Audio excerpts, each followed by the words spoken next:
Section 1.6 example 4 on page 55, we have when you model a real-world situation with a proportion, you must write the proportion carefully.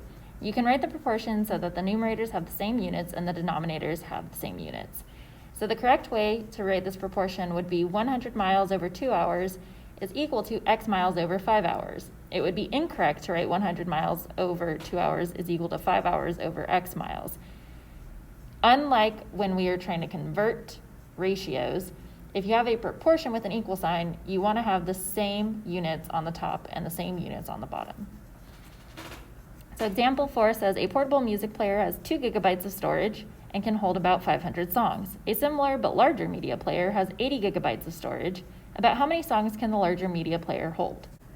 So using this key information of 2 gigabytes gives us 500 songs, and we're trying to figure out how many songs we can get off 80 gigabytes.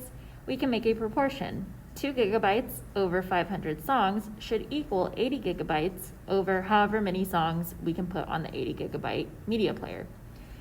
So now, all we have to do is multiply using the cross product property, and we can solve for x. If we multiply across, we get 2x and then 80 times 500.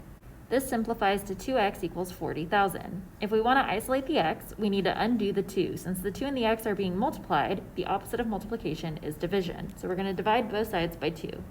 When we divide both sides by 2, we get 2 over 2, which becomes a 1. Bring down our x. 40,000 divided by 2 gives us 20,000. And now we should write our final answer as a sentence, since this is a word problem. So we have the larger media player can hold 20,000 songs. This next slide has a no-need plan chart that can help you figure out how we got all that information. And then we have all the work written out on the next few slides.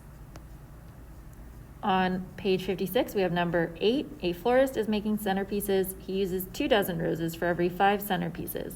How many dozen roses will he need to make 20 centerpieces?